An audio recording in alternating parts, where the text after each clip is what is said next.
आदाब दोस्तों, मैं डॉक्टर ज़ियाउद्दीन सिद्दीकी खोज इंडिया में आपका स्वागत है। इस्तकबाल है, दिल की गहराइयों से खैर मकदम है।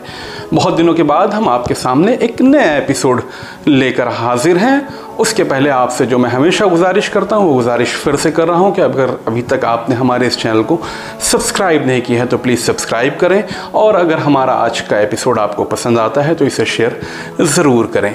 आज तारीख़ 9 नवंबर है। बात करेंगे हम उस शख्स की जिसने कहा है कि चिश्ती ने जिस ज़मीं में पैगाम हक सुनाया, नानक ने जिस चमन में वहदत का गीत गाया, तातारियों ने जिसको अपना वतन बनाया, जिसने हिजाजियों से दश्ते अरब छुड़ाया, मेरा वतन वही है, मेरा वतन वही है। आगे जो कहता है कि मीरे अरब को आई ठंडी हवा जहाँ से, मेरा वतन वही है, मेरा वतन वही है। वो आगे बढ़कर फिर लिखता है कि सारे जहाँ से अच्छा हिंदोस्तां हमारा, हम बुलबुलें हैं इसकी ये गुलस्तां हमारा। फिर वो लिखता है कि मज़हब नहीं सिखाता आपस में बैर रखना, हिंदी है वतन है हिंदोस्तां हमारा। फिर आगे वो लिखता है कि टल न सकते थे अगर जंगों में अड़ जाते थे, पाँव मैदान में शेरों के उखड़ जाते थे। फिर आगे वो तुम्हारे लिए लिखता है कि यूँ तो मिर्ज़ा भी हो, सैयद भी हो, अफ़गान भी हो, तुम सभी कुछ हो, बताओ तो मुसलमान भी हो। वो फिर अपनी अक़ीदत का इजहार करते हुए लिखता है कि मोहम्मद से वफ़ा तूने तो हम तेरे हैं, कि मोहम्मद से वफ़ा तूने तो हम तेरे हैं, ये जहाँ चीज़ है क्या लौह कलम तेरे हैं। वो आगे लिखता है कि हो मेरे दम से यूं ही मेरे वतन की ज़ीनत, जिस तरह फूल से होती है चमन की ज़ीनत। लिखता है वो आगे कि ए आबे रूद गंगा, वो दिन है याद तुझको, उतरा तेरे किनारे जब कारवां हमारा। हम बात कर रहे हैं शायर मशरिक़ डॉक्टर शेख मोहम्मद इक़बाल की। दरअसल आज उनका यौम पैदाइश है, 146 साल हो चुके। बात 9 नवंबर 1877 की। वालिद का नाम शेख मोहम्मद नूर, जबकि वालदा का नाम इमाम भी। इक़बाल की पैदाइश सियालकोट में हुई। इक़बाल के ख़ानदान के बारे में कहा जाता है कि कश्मीर के सप्रेन नामी गांव से आपका ताल्लुक़ था। ख़ानदानी तौर पर आप सप्रू गोत्र के ब्राह्मण थे। औरंगज़ेब आलमगीर के ज़माने में आपके आबा व अजदाद ने इस्लाम कबूल कर लिया था और सियालकोट में मुक़ीम हो गए थे। सियालकोट में आपकी पैदाइश हुई। इक़बाल की काबिलियत किसी से छुपी नहीं है। दरअसल आज हम बात करेंगे इक़बाल के एक सफ़र की। तालीम की गर्ज से इक़बाल ने सन 1905 में लाहौर से लंदन तक का सफ़र किया था। रास्ता दिल्ली बम्बई होकर जाता था। तो इक़बाल 1 तारीख को लाहौर से बम्बई मेल में सवार होते हैं, 2 तारीख को दिल्ली स्टेशन पर पहुंचते हैं। वहाँ पर दिल्ली स्टेशन पर उनका इस्तकबाल नज़र मोहम्मद, जो स्टेट इंस्पेक्टर मद्रास होते हैं, वो जो इक़बाल के दोस्त होते हैं, और ख्वाजा हसन निज़ामी रहमतुल्लाह अलैह सज्जादा नशीन महबूब इलाही दरगाह, जो बहुत बड़े मुसन्निफ़ हैं, ये दिल्ली स्टेशन पर इक़बाल का इंतज़ार कर रहे थे। इक़बाल ट्रेन से उतरते हैं। ग़ालिबन दोपहर का वक्त होता है। इक़बाल और दूसरे हज़रात सीधे नज़र मोहम्मद साहब के दौलत क़दे पर तशरीफ़ ले जाते हैं। वहाँ पर खाने का हालांकि इंतज़ाम होता है, लेकिन इक़बाल मना करते हैं। कहते हैं कि बहुत ज़माने से हसरत थी कि रूखी सूखी निज़ामुद्दीन औलिया का जो लंगर है वही खाएंगे। लिहाजा तमाम हज़रात महबूब इलाही की दरगाह में हाज़िर होते हैं और दोपहर का खाना वहीं पर खाते हैं। उसके बाद महबूब इलाही की दरगाह में इक़बाल हाज़िर होते हैं और अपनी लिखी मनक़बत, जो लगभग 45 अशार पर मुश्तमिल है, उसको पढ़ते हैं, जिसमें वो लिखते हैं कि फ़रिश्ते पढ़ते हैं जिसको वो नाम है तेरा, बड़ी जनाब है तेरी, फैज़ आम है तेरा, और तेरी लहद की ज़ियारत है ज़िंदगी दिल की, मसीह व ख़िज़र से ऊंचा मकाम है तेरा। जो हाज़रीन होते हैं उनको इक़बाल का ये कलाम इतना पसंद आता है कि वो बारहा इक़बाल से गुजारिश करते हैं, तो इक़बाल कई बार इस कलाम को लोगों को सुनाते हैं। बाद ज़ियारत इक़बाल को मीर नेरंग वहाँ पर मौजूद होते हैं, जो उर्दू के बहुत बड़े अदीब हैं। दरअसल वो कहते हैं कि शायरों का हज भी यहीं पर होता है। इक़बाल साहब, चलिए आपको मिर्ज़ा असदुल्ला ख़ान ग़ालिब की कब्र की भी ज़ियारत करवाते हैं। लिहाजा सारे हज़रात एक कोने में लेकर जाते हैं जहाँ ग़ालिब सुपुर्द खाक होते हैं।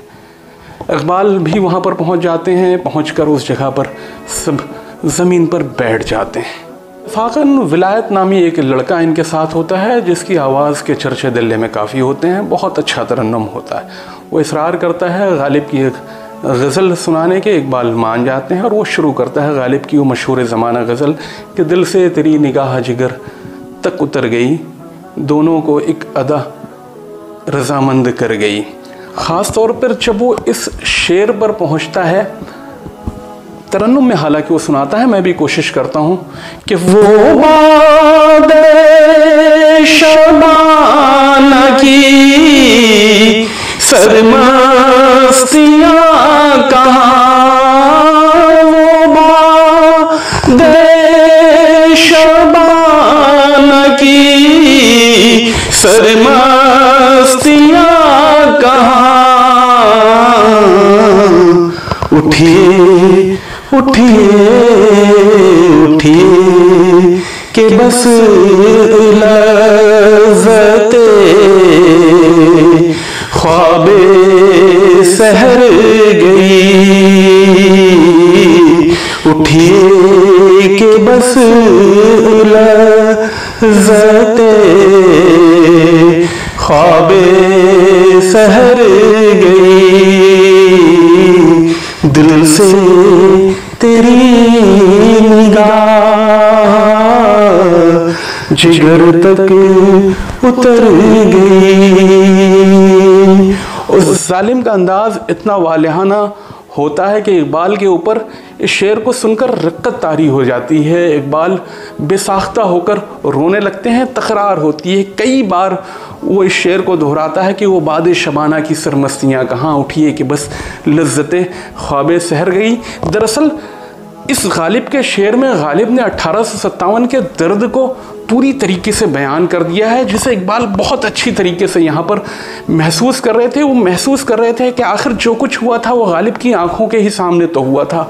कैसे दिल्ली गालिब की आंखों के सामने उजड़ गई, कैसे बादशाह को बेड़ियों में डालकर दिल्ली से रंगून रवाना कर दिया गया, कैसे बहादुर शाह जफ़र के बेटों के कटे हुए सरों को थालों में पेश करके बादशाह के सामने पेश किया गया, कैसे नौजवान शहजादों के जिस्म खूनी दरवाजे पर लटक रहे थे। ये सब गालिब की आंखों के सामने ही तो हो रहा था। तो गालिब ने इस शेर में दरअसल गदर के दर्द को बयान किया है, कैसे मुग़ल शहजादियों के सरों से चादरें खींची गई, उनको तवाइफ बनने तक मजबूर किया गया, हज़ारों मुस्लिम औरतों के साथ दिल्ली की सड़कों पर रेप किए गए। ये सब गालिब की आंखों के सामने ही तो हुआ था। कैसे जामा मस्जिद के अंदर घोड़े बांधे गए, कैसे ज़ीनतुल मस्जिद और फतेहपुरी मस्जिद को नीलाम किया गया, कैसे शाह वली उल्लाह के मज़ार पर पाबंदियां लगाई गई, कैसे कलीमुल्लाह शाहजहानाबादी के रोज़े को मस्मार कर दिया गया, कैसे किले का 80% हिस्सा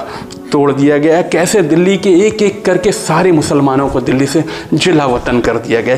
ये सारा दर्द जो गालिब के दिल में था उन्होंने इस शेर में बयान कर दिया। और इकबाल की नज़र में हाल ही का वो शेर भी रहा होगा जिसमें वो कहते हैं कि तस्करा दहलिए मरहूम का ना छेड़े दोस्त, न सुना चाहेगा हमसे ये फसाना हरगिज़, और रात आखिर हुई और बज़्म हुई ज़ेरो ज़बर, अब न देखेगा कोई लुत्फ़ शबाना हरगिज़। लिहाजा जब गालिब का ये शेर की वो तकरार करते रहता है कि वो बाद शबाना की सरमस्तियाँ कहाँ, उठिए कि बस लज़्ज़तें ख्वाबे सहर गई, इकबाल कहते हैं कि मैं अचानक उठा और लौहे मज़ार को बोसा देकर खड़ा हो गया और उस हसरत कदे से रुखसत हुआ। अब ख्वाहिश थी हुमायूं के मकबरे को देखने की, लिहाजा मैंने इसरार किया कि मुझे हुमायूं का मकबरा भी देखना है। तो तमाम हजरात मेरे साथ उस अज़ीम बादशाह की कब्र पर मुझे लेकर गए जिसे हुमायूं के मकबरे के नाम से याद किया जाता है। अल्लाह अल्लाह, वो एक उजड़ा हुआ कब्रिस्तान जिसमें मुग़ल शहज़ादों की बेशुमार कब्रें। मैंने फिर उनसे पूछा क्या यहाँ पर कहीं दारा शिकोह की भी कब्र को आप जानते हो? तो बताया गया मुझे कि ये दारा शिकोह की कब्र है। हालांकि आज गवर्नमेंट ऑफ इंडिया बहुत कोशिश कर रही है दारा शिकोह की कब्र का पता लगाने के लिए, लेकिन 1905 तक इकबाल के इस खत से ज़ाहिर होता है कि लोगों को पता थी कि दारा शिकोह हुमायूं के अहाते में कहाँ पर दफन है। लिहाजा इकबाल आगे लिखते हैं कि मुझे मेरे दिल को वहाँ से एक सदा मिली हुवल मौजूद की, मैं फातिहा पढ़कर उस जगह से भी रुखसत हो गया। अब तारीख़ 3 सितंबर थी, सुबह का वक्त था। सारे हजरात के साथ हम दिल्ली स्टेशन पर मौजूद थे। मेरी ट्रेन दिल्ली से बॉम्बे की ओर जाने वाली मुंबई मेल आ चुकी थी। मैं उसमें सवार हो गया। अगले दिन 4 सितंबर को खैरियत से मुंबई पहुंच गया। आज हमने कोशिश की इकबाल के एक सफ़रनामे को, जिसमें 1 रात 2 दिन लगभग वो दिल्ली में रुके थे, उन्होंने अपने इन हालात को कलमबंद किया था और अपने दोस्त इंशाअल्लाह जो एडिटर थे लाहौर में एक उर्दू अखबार के, उनको एक ख़त में ये सारे हालात लिखे थे। इन सारे हालात को ख्वाजा हसन निज़ामी ने भी लिखा है, मुल्ला वाहिद ने भी लिखा है, मीर नेरंग ने भी इकबाल के वो पल जो दिल्ली में उन्होंने बिताए थे उसके ऊपर बहुत खूब तबसरे किए हैं। अगर आपको हमारा ये एपिसोड पसंद आया हो तो आप इसे शेयर ज़रूर करें, लाइक ज़रूर करें। उम्मीद है आपको हमारा एपिसोड पसंद ज़रूर आया होगा। लिहाजा मिलते हैं अगले हफ्ते फिर एक नए एपिसोड के साथ। तब तक के लिए अल्लाह हाफ़िज़।